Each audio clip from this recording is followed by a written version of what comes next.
여러분은 행복하십니까? 아멘. 반은 아멘, 반은 안 아멘. 오늘 본문에 보니까 하나님의 사람 모세가 이제 이스라엘 백성 새로운 세대들에게 말씀을 전하고 있는 게 신명기의 내용입니다.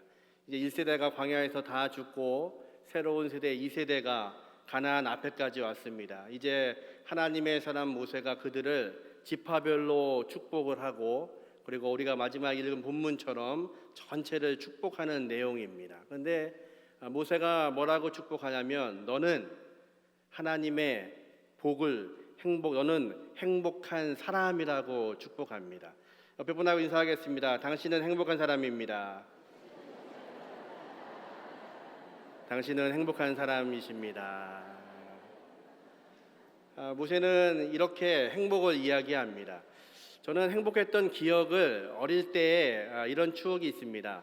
여러분, 바나나 우유 아시나요? 예, 유사품이 있는데요. 제가 좋아하는 바나나 우유는 항아리 모양으로 된 겁니다. 빙자로 시작하는 회사 겁니다.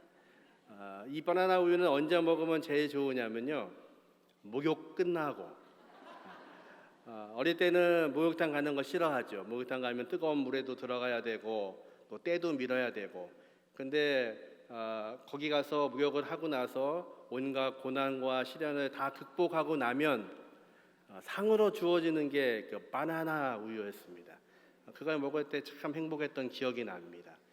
저는 조금 아버님이 일찍 돌아가셔서 저를 데리고 목욕탕에 갈 수 있는 남자가 저희 집안에 없었습니다. 그래서 저는 누구랑 목욕을 갔냐면 저희 어머니 아니면 저희 누님. 그러니까 쟤는 남탕을 갔을까요? 여탕을 갔을까요? 예, 여탕을 주로 이용했습니다. 몇 살 때까지 갔냐면요, 초등학교 3학년 때까지 갔어요. 여러분이 그런 눈으로 보시면 안 됩니다. 저는 굉장히 순수했던 아이였고요. 아무것도 몰랐습니다.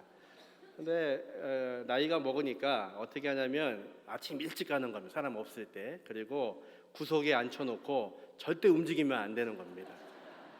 그러니까 목욕탕에 가면 아이들이 조금 더 움직이기도 하고 물장난도 쳐야 되는데 저는 정말 억압과 고통의 시간이었습니다.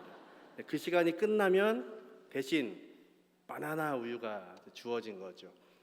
왜 3학년 때까지만 갔냐면요, 3학년 때 일이 있었습니다. 하루는 목욕탕에 갔는데 그날은 사람이 많이 없더라고요. 그래서 저희 어머님이 경계심을 잃어버리신 겁니다. 제가 탕에서 놀고 있는데 반가운 사람이 들어오는 겁니다. 제 짝꿍이. 너무 반가워가지고 벌떡 일어났는데 그 후로 이제 여탕에 못 갔습니다. 그 다음부터는 때밀이 아저씨 손에 맡겨졌고요. 바나나 우유는 없었습니다. 왜냐하면 때미는 비용이 훨씬 더 비쌌으니까요. 때로 우리의 인생에서는 사라지는 행복이 있습니다. 하나님이 원하지 않는, 우리가 추구하고 있는 사라지는 행복, 또 하나님이 원하시는, 하나님이 우리에게 허락하시는 사라지지 않고 완전한 행복이 있습니다. 저와 여러분은 행복한 사람입니다. 하나님께서 그렇게 말씀하고 계시고 하나님의 사람 모세가 이스라엘을 그렇게 축복하고 있습니다. 20세기 지성이라고 일컫는 러셀이라는 사람이 행복의 정복이라는 책을 썼는데, 그 행복의 정복이라는 책에는 우리가 살고 있는 세상은 본질적으로 불행한 세상이라고 그는 쓰고 있습니다. 그 이유를 뭐라고 하고 있냐면, 타인과의 경쟁, 피로, 권태, 죄의식, 피해망상, 타인에 대한 횡포, 어두운 인생관 등등등으로 우리가 살고 있는 세상은 근본적으로 불행한 세상이라는 겁니다. 그런데 이 불행을 이겨내기 위해서, 행복을 찾기 위해서는 무단한 노력을 해야 된다고 러셀은 그의 책에서 말하고 있습니다. 사실은 많은 사람들이 행복을 찾기 위해서 행복해지려고 많은 일들을 합니다. 여러분이 직장을 다니는 것도 어쩌면 행복을 위해서인지 모릅니다. 어쩌면 돈이 많아지면 행복해질 수 있다고 생각하기도 합니다. 지위가 높아지면, 명예가 있어지면 행복해질 수 있다고 생각하기도 합니다. 그런데 사실은 그 행복을 열심히 쫓다 보면 잃어버리는 것들이 있음을 알게 됩니다. 지난주에 EBS에서 휴식의 기술이라는 프로를 했습니다. 현대 직장인들 95%가 행복을 찾아 열심히 살고 있는데 95% 정도가 번아웃을 경험한답니다. 너무 열심히 일은 하고 있는데 자신을 잃어버리고 그리고 힘들어지고 휴식하는 방법을 모르고 있다는 거죠. 거기에 어떤 사람이 등장하는데요. 40대의 젊은 사람입니다. 그리고 기업을 운영하고 있습니다. 근데 어떻게 일을 하냐면요. 책상에다가 타이머를 하나 갖다 놓고 이 타이머는 20분에 한 번씩 알람이 울리는 겁니다. 그러니까 1시간을 3개로 쪼개서 쓰는 겁니다. 스타트 해놓고 20분이 될 때까지 최선을 다해서 일하는 겁니다. 알람이 울리면 잠깐 몸을 풀었다가 또 다시 두 번째 알람을 맞춥니다. 그러니까 1시간을 쓰는 것도 아까워서 20분씩 나누어서 쓰고 있는 겁니다. 그렇게 하루 18번 정도를 운행하면 하루가 지나는 겁니다. 최선을 다해서 살고 있습니다. 그 사람 뭐라고 하냐면 행복해지려고 또 우리 아이들에게 행복을 주려고 살고 있다는 겁니다. 그런데 그렇게 열심히 살고 있지만 문제가 있습니다. 이 행복은 사라지는 행복입니다. 우리가 무엇인가를 가지고 있지만 이것은 완전하지 않은 행복입니다. 그런데 반면에 오늘 하나님의 사람 모세는 이스라엘을 향해서 뭐라고 외치고 있냐면 너는 행복한 사람이로다. 이렇게 외치고 있습니다. 왜 그렇게 단언적으로 우리는 행복하다고 그가 말하고 있는지 오늘 본문 27절에 보니까 이렇게 고백합니다. 27절 한번 같이 읽습니다. 영원하신 하나님이 내 처소가 되시니 그의 영원하신 팔이 내 아래에 있도다. 아멘. 다른 번역에는 이렇게 되어 있습니다. 하나님께서 우리의 영원한 피난처가 되어주시고 하나님은 바로 우리를 인도하셔서 우리를 영원히 붙드시는 하나님이십니다. 이렇게 번역하고 있습니다. 왜 우리가 행복할 수 있냐면 하나님이 허락하시는 복은 어떤 거냐면 하나님께서 우리의 피난처가 되어주신답니다. 다윗이 여러 번 고백하지요. 하나님은 나의 피난처이시라고. 그는 목동이었습니다. 양을 치다 보니까 피난처가 얼마나 중요한지를 압니다. 우리의 삶 가운데서 우리가 열심히 달려가지만 그 행복을 위해서 달려가지만 하나님이 계시지 않으시면 하나님이 피난처가 되어주시지 않으시면 하나님의 그 크신 팔로 우리를 붙잡고 계시지 않으면 우리의 행복은 행복일 수 없다는 것입니다. 그러기에 성경은 무엇을 행복이라고 이야기하냐면 하나님이 계시는 것, 그것을 행복이라고 이야기합니다. 하나님이 아담과 하와를 위해서 세상을 만드시고 에덴 동산을 창조하십니다. 아담과 하와가 하나님과 에덴에 있을 때 그들은 행복했습니다. 그들이 행복한 이유가 에덴에 있는 모든 것들이 그들의 소유이기 때문이 아니라 바로 그 모든 것을 창조하신 하나님과 함께하기 때문에 그들은 행복한 사람들이었습니다. 아담과 하와가 범죄했습니다. 하나님이 그들을 에덴에서 추방하십니다. 그러면서 그냥 보내시지 않으시고 하나님이 손수 짐승을 잡으시고 가죽옷을 그들에게 입혀서 내보내십니다. 이제 그들은 죄의 문제 때문에 하나님께 벌을 받습니다. 아담은 땀을 흘려야 먹을 수 있는 고통, 하와에게는 임신하고 해산하는 고통을 그들에게 주셨습니다. 그런데 그들에게 여전히 하나님은 찾아가시고 함께 하십니다. 안식일이 되면 아담과 하와를 하나님이 찾아가시는 것입니다.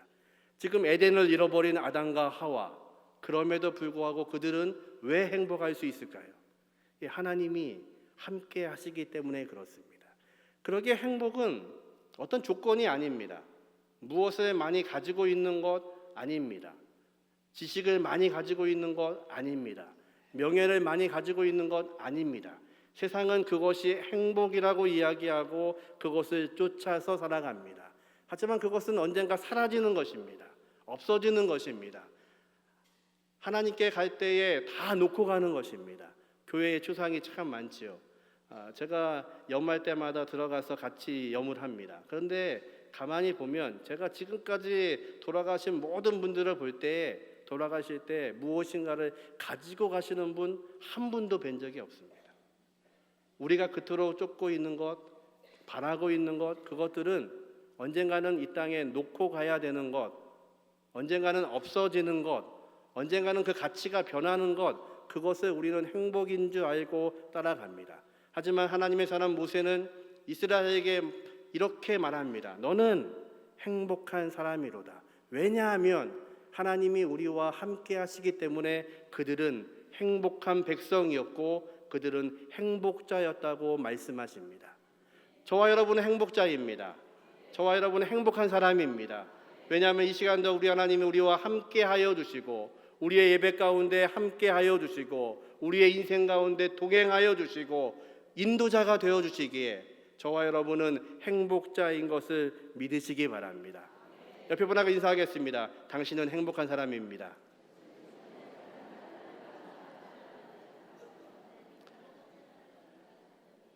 모세가 이제 이스라엘 백성이 왜 행복한지를 29절에 자세하게 설명합니다. 29절을 세 부분으로 나눠서 같이 읽어보겠는데 먼저 첫 번째 구절입니다. 왜 이스라엘이 행복한지 같이 읽어보겠습니다. 이스라엘이여 너는 행복한 사람이로다. 여호와의 구원을 너같이 얻은 백성이 누구냐. 아멘. 이스라엘의 행복한 이유는 하나님의 구원을 이스라엘처럼 경험한 자가 없다는 것입니다. 하나님이 이스라엘을 어떻게 구원하셨습니까? 그들이 애굽의 종살이에 있을 때에 하나님은 바로에게 10가지 재앙을 내보내시면서 그들을 구원하십니다.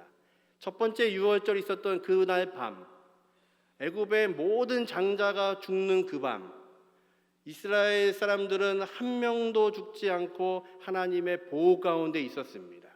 그 밤은 애굽 사람에게는 슬픔의 밤이었고 통곡의 밤이었습니다. 그 밤에 하나님은 이스라엘 백성을 구원하고 계셨습니다.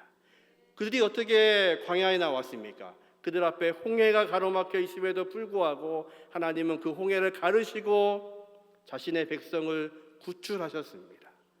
광야에서 하나님은 그들에게 어떻게 하셨습니까? 그 광야의 뜨거운 빛 아래 하나님은 구름 기둥이 되어 주셨고 밤에는 불기둥이 되어서 그들을 인도해 주셨습니다. 그들이 먹을 것이 없을 때 하나님은 하늘의 창고를 열어서 만나를 그들에게 주셨습니다. 그리고 그것을 먹게 하셨습니다. 그들이 목마를 때 하나님은 반석에서 생수를 내어서 하나님의 백성, 하나님의 사람들을 먹이셨습니다. 하나님이 그들을 그렇게 구원하셨습니다. 그것이 이스라엘 뿐입니까? 하나님이 저와 여러분을 구원하시기 위해서 어떤 희생을 치르셨습니까? 지옥의 땔감도 안 되는 우리를 위해서 하나님이 자신의 아들을 십자가에 못 박으셨습니다. 그 주님의 공로로, 주님의 보혈로 우리는 구원받았습니다. 하나님이 오늘도 우리를 사랑하시고 내 백성이라고 말씀하십니다. 여전히 부족하고 넘어지고 약하고 때로는 우리가 베드로처럼 예수님을 부인하기도 하고 예수님을 원망하기도 하고 예수님이 없다고 말하기도 하는 우리를 하나님이 사랑하셔서 우리를 구원하셔서 오늘도 이 자리에 앉게 하시고 하나님의 말씀 가운데 서게 하십니다. 그것이 우리에게는 은혜입니다. 이스라엘 백성에게 주시는 가장 큰 행복은 다른 것이 아니라 하나님이 그 백성을 구원해 내셨다는 것입니다. 저와 여러분이 하나님 앞에서 행복자인 이유는 하나님이 저와 여러분을 구원하셨습니다.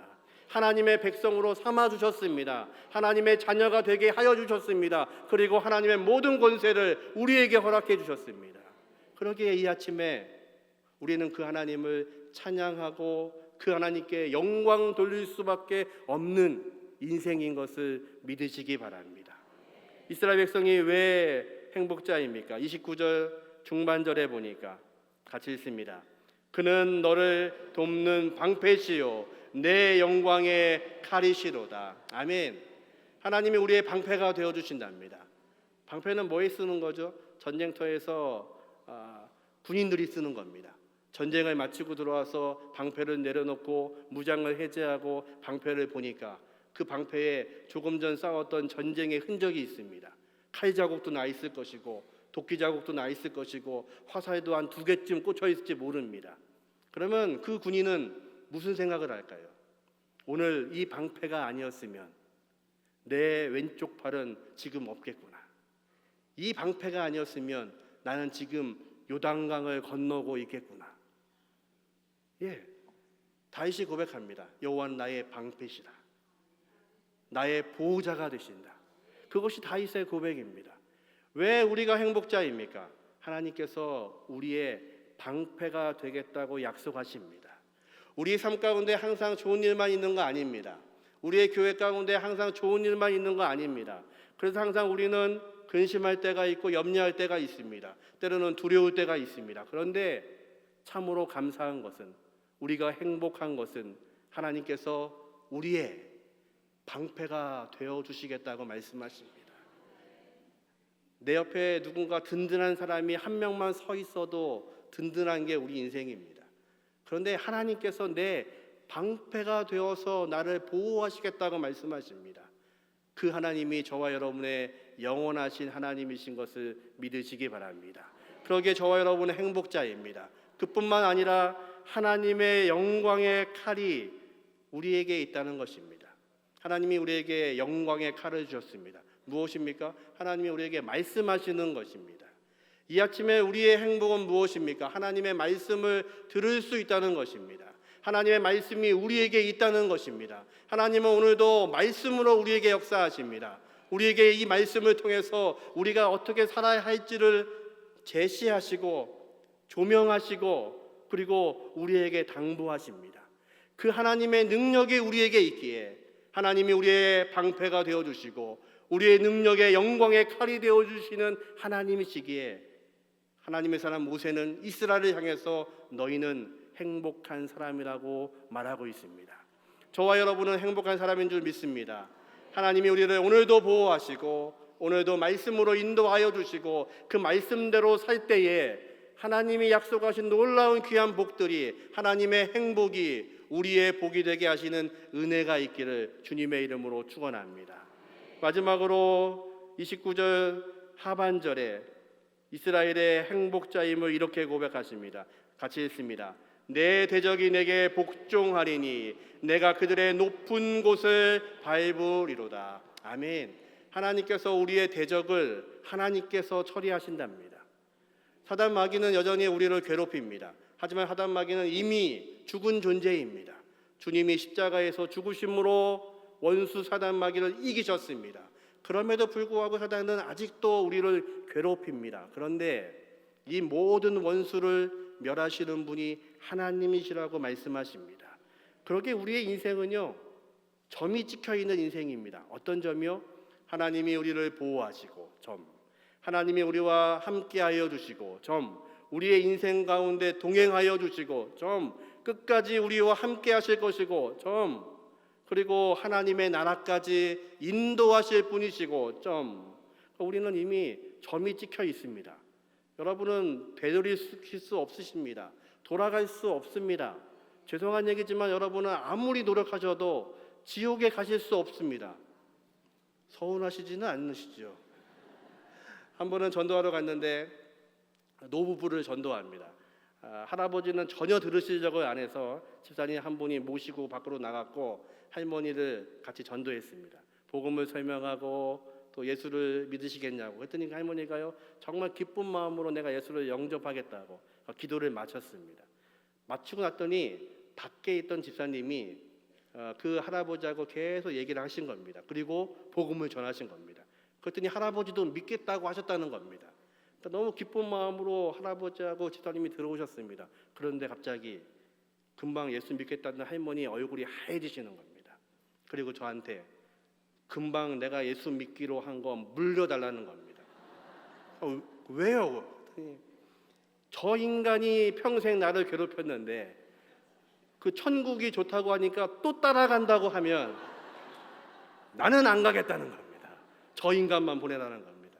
제가 할머니 이거 바꿀 수가 없습니다.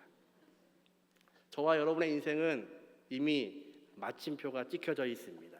하나님이 복 주시기로, 하나님이 복 주시려고 우리를 구원하시기로, 하나님의 장중에 붙들어 있으므로 우리가 약해도 하나님이 방패가 되어주시고 칼이 되어주시고 우리와 동행하실 것 점이 찍혀져 있는 인생입니다. 그러기에 저와 여러분은 행복자입니다. 행복한 사람입니다.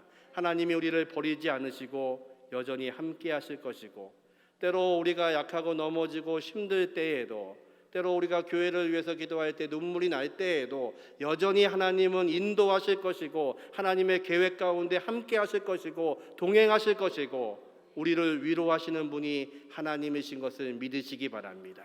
바로 하나님의 사람 모세는 이것을 이야기하는 것입니다. 바로 그러기에 이스라엘 백성이 행복자이고, 저와 여러분이 하나님의 행복한 인생을 살고 있는 행복한 사람이라고 말씀하고 있습니다. 저와 여러분의 은혜 가운데, 저와 여러분의 삶 가운데 하나님의 귀하신 은혜가 있기를 주님의 이름으로 축원합니다. 그러면 행복자에게는 몇 가지 해야 될 의무가 있습니다. 첫 번째는 행복을 다른 곳에서 찾으시면 안 됩니다. 하나님의 사람은 하나님 앞에서 행복을 찾아야 됩니다. 하나님의 말씀 안에서 하나님의 행복을 찾으셔야 됩니다. 하나님의 말씀이 무엇인지를 알고 그대로 순종하는 것이 우리에게 행복입니다. 그런데 다른 것을 바라보면서 다른 곳에서 행복을 찾으려고 하면 안 됩니다. 이스라엘 백성이 광야 40년 동안 그들의 문제는 무엇이었냐면, 어떤 문제가 생기면 그들은 어디로 가려고 했냐면 다시 애굽으로 돌아가려고 했습니다. 문제가 생기면 모세가 시내산으로 내려오지 않으면 금송아지를 만들고 다시 애굽으로 가자고 합니다. 먹을 것이 없으면 뭐라고 하냐면, 우리가 애굽에 있을 때에는 부추도 먹고 마늘도 먹었는데 이 광야에서 이거를 못 먹으니 우리가 정력이 쇠하다고 그들은 고백합니다. 그래서 끊임없이 문제가 생기면 애굽으로 가려고 했던 것이 이스라엘의 상태였습니다. 근데 지금 하나님의 사람 모세의 설교를 듣고 있는 이 세들은 애굽을 모르는 세대입니다. 갈 애굽이 없습니다. 갈 수 있는 곳은 한 군데입니다. 하나님이 약속하신 가나안 땅이 그들이 가야 될 정착지입니다. 가야 될 곳입니다. 하나님의 사람들은 다른 곳에서 행복을 찾지 않습니다. 하나님의 생각, 하나님의 방법이 있는 곳에서 하나님의 행복을 찾는 백성인 것을 믿으시기 바랍니다. 저희 아들이 저에게 어릴 때 물어봅니다. 아빠는 목사하는 게 좋아? 좋아. 왜 좋아? 한 4살 때니까요. 못 알아들으니까. 그냥 좋아. 그리고 목사하는 게 행복해. 그랬더니 그 아이가 그럽니다. 나는 뭐 하면 좋을까? 제가 그랬습니다. 네가 행복한 거 하면 돼. 그렇게 지냈는데요. 초등학교 1학년 때 문제가 생겼습니다. 선생님이 전화가 왔는데 엄마, 아빠 둘 다 오라는 겁니다. 아시죠? 둘 다 오라는 얘기는 큰 문제가 있다는 겁니다. 갔더니 그림을 하나 보여주는데 저희 아이가 그린 거랍니다. 제목은요, 장래 희망. 근데 그림을 보니까 아이한테 심각한 문제가 있든지 아니면 아이가 학대를 당하는 것 같다는 겁니다.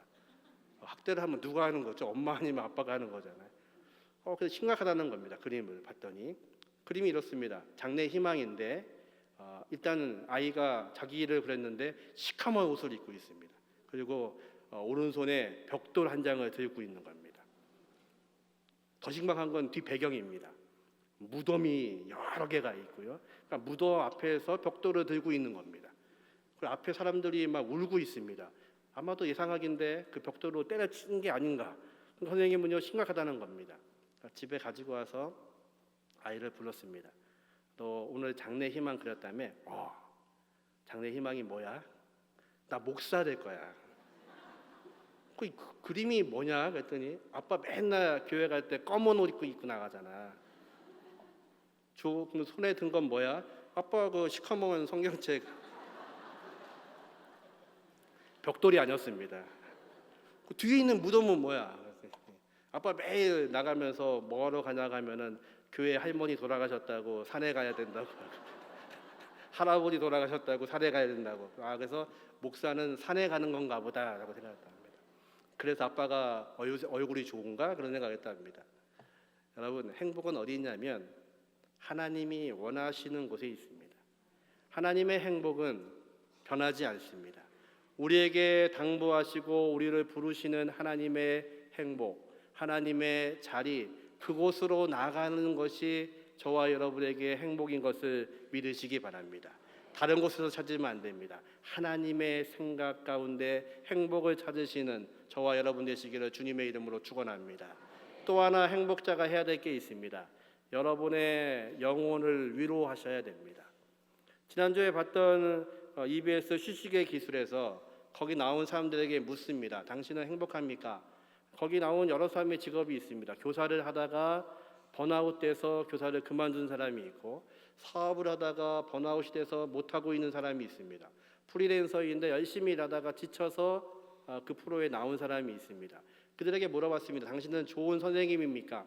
그 선생님이 말합니다. 난 좋은 선생님이 맞습니다. 학생들도 날 좋아하고 나도 가르치는 게 너무 좋고 행복합니다. 근데 기자가 또 묻습니다. 그러면 당신 자신을 사랑하고 계십니까? 근데 거기에는 아무도 답을 못하는 겁니다. 내가 열심히 살면서 교사로 살아서 행복한데, 또 직장을 열심히 일하는 거 좋은데, 그리고 인정받고 있는데 나 자신을 사랑하고 있는지에서 묻는데 아무도 그것을 답하지 못하는 겁니다. 때로는 하나님의 백성은 여러분의 영혼을 위로하실 수 있어야 됩니다. 여러분 자신을 위로하셔야 됩니다. 우리가 교회에 와서 직분을 맡기도 하고 봉사도 하고 여러 가지 할 수 있습니다. 그런데 그거 말고 그것을 잘하고 계신 거 압니다. 그런데 여러분 인생에서 여러분 자신에게 여러분이 잘하고 있는지를 물어보셔야 됩니다. 여러분이 여러분 자신한테 잘 위로하고 있는지. 그래서 시편 기자는 이렇게 고백합니다. 시편 42편 11절 같이 한번 읽어보죠. 내 영혼아, 내가 어찌하여 낙심하며 어찌하여 내 속에서 불안해하는가? 너는 하나님께 소망을 두라. 뭐라고 고백하냐면 내 영혼이 왜 낙심하냐고 시편 기자는 스스로에게 질문을 합니다. 여러분이 여러분에게 여러분 자신을 사랑해 주셔야 됩니다. 때로 교회가 어렵고 힘들고 그러면요, 가장 큰 문제는 교회의 문제이기보다 나의 문제일 때가 있습니다. 나를 내가 잘 사랑하지 못한 겁니다. 혹시 여러분의 직장 가운데서 지치고 계십니까? 어쩌면 여러분의 직장 일을 잘 못하고 있는 게 아니라 여러분을 사랑하지 못하는 겁니다.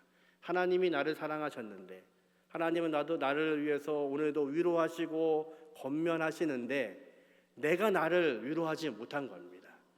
여러분의 가정에서 여러분이 가정을 잘 돌보고 계시는 거 압니다. 잘하고 계십니다. 그런데 가족 말고 자녀들 말고 여러분 자신을 위로한 적이 있으십니까? 여러분의 자신도 위로하셔야 됩니다. 잘하고 있어. 그렇게 하면 돼. 따라하시라고요. 따라해보세요. 잘하고 있어. 그렇게 하면 돼. 걱정하지 마. 하나님이 널 사랑하셔. 인태가 나도 널 사랑해. 여러분 인택이 아니잖아요. 여러분의 이름을 부르셔야죠. 다시요. 인태가 나도 널 사랑해. 여러분의 영혼도 위로하시는 여러분 되시기를 주님의 이름으로 축원합니다. 하나님이 원하시는 행복은 여러분이 행복하셔야 됩니다. 때로 교회에 어려움이 있고 아픔이 있고 눈물이 있습니다. 근데 제일 먼저 해야 될 것은 여러분이 여러분을 사랑하셔서 여러분의 영혼이 새로워지셔야 됩니다. 우리 안에 계신 성령께서 우리를 위로하시고 힘을 주셔야 됩니다. 우리가 오늘 청년들의 그 찬양을 들으면서 우리의 마음이 뜨거워졌던 것처럼, 주기도문 여러분 수천 번 하신 주기도문이시잖아요. 근데 찬양과 함께 우리가 그 주님이 가르쳐 주신 그 기도가 우리의 입술이 될 때 우리가 위로받는 것을 경험하셨잖아요. 예, 저와 여러분이 자신을 위로하시는 저와 여러분 되시기를 주님의 이름으로 축원합니다. 우리의 얼굴이라는 말 중에 얼굴은 원래 얼꼴이라는 말에서 나온 겁니다. 영혼, 꼴, 상태. 그러니까 우리의 얼굴의 상태는요, 우리 영혼의 상태입니다. 옆에 분 한번 쳐다보겠습니다. 네, 그 얼굴의 상태가 우리의 영혼의 상태입니다. 하나님께서 우리를 위로하십니다. 낭망하지 말라고 하십니다. 괜찮다고 이야기하십니다. 잘하고 있다고 말씀하십니다. 우리가 힘들지만 지치지만 여전히 하나님이 나와 함께 하시겠다고 말씀하시고 우리를 구원하신 분이 하나님이라고 말씀하십니다. 그러면 우리의 영혼이 소생되어야 됩니다. 여러분이 여러분의 영혼을 사랑하셔야 됩니다. 여러분을 위로하셔야 됩니다. 그래서 그 영혼의 상태가 여러분의 얼굴로 드러나야 됩니다. 그래서 여러분의 얼굴을 보면 예수를 모르는 사람들이 여러분에게 질문해야 됩니다. 나와 당신이 비슷한 여건 가운데 있는데, 당신과 내가 비슷한 상황 가운데 있는데 나는 죽겠는데 당신의 얼굴에는 어떻게 웃을 수 있냐고. 이유는 한 가지입니다. 하나님이 나를 사랑하시고 하나님이 나를 위로하시고 내가 나를 위로하고 사랑하고 그래서 내 영혼의 상태가 내 얼굴로 드러나고 있는 것입니다. 저와 여러분의 인생 가운데 하나님이 그렇게 만들어 가시기를 주님의 이름으로 축원합니다. 여러분, 전도는 무엇입니까? 선교는 무엇입니까? 다른 게 아니라 여러분의 영혼의 상태를 보이시는 것입니다. 그래서 내 주변에 있는 사람들이 내 얼굴을 보고 내 삶을 보고 내 인생을 보고 하나님을 발견할 수 있어야 됩니다. 동네를 다 전도하고 났더니 더 이상 전도할 데가 없으면 배 타고 가셔야지요. 선교 가셔야지요. 그곳에 가서 여러분의 영혼의 상태를 또 보이시는 겁니다. 그래서 하나님이 영광 받으시고 그곳에 또 다른 구원을 이루시는 것, 그것이 하나님의 계획인 것을 믿으시기 바랍니다. 어떤 사람이 출장을 갔습니다. 그리고 주일이 돼서 교회를 찾으려고 택시를 탔습니다.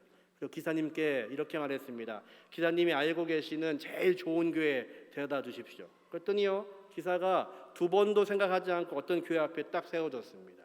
물었습니다. 왜 이 교회가 가장 좋은 교회입니까? 제가 모든 교회를 다 손님들 태워가고 갔는데 이 교회에서 나오는 사람들의 얼굴이 제일 밝습니다. 하나님의 영광 받으시는 것은 우리의 영혼이 얼굴로 드러나는 것입니다. 저와 여러분이 그렇게 되기를 주님의 이름으로 축원합니다. 우리의 교회가 그렇게 되기를 주님의 이름으로 축원합니다. 우리는 정말 그렇게 될 수 있습니다. 하나님이 우리에게 말씀하시기를 너는 행복자라고 말씀하십니다. 너는 행복한 사람이라고 말씀하십니다. 그리고 우리의 영혼을 소생시키시는 분이 하나님이시고 우리의 기도에 응답하시는 분이 하나님이시고 우리의 어떤 삶과 어떤 환경 속에서도 우리와 동행하시는 분이 우리의 하나님이시기에 그분이 저와 여러분을 행복자로 만드실 것을 믿으시기 바랍니다. 이것이 저와 여러분의 이 아침에 중요한 기도의 제목이 되고 이 말씀을 붙잡고 하나님이 저와 여러분을 행복하게 하시는 은혜의 하루가 되시기를 주님의 이름으로 축원합니다. 전능하신 아버지 하나님, 우리를 행복자로 만드시니 감사합니다. 아버지 하나님, 하나님을 바라보기에 하나님이 함께 계시기에 우리의 인생이 행복할 수 있도록 인도하여 주옵소서. 하나님, 우리와 함께 하시는 것 감사합니다. 오늘도 우리를 위로하시는 것 감사합니다. 하나님, 동행하여 주옵소서. 지금은 우리 주 예수 그리스도의 은혜와 아버지 하나님의 극진하신 사랑하심과 성령님의 내주 역사하심이 하나님의 행복자로 살기로 작정하는 우리 각 사람들 머리 위에 지금부터 영원토록 함께 하시기를 예수님의 이름으로 간절히 축원하옵나이다.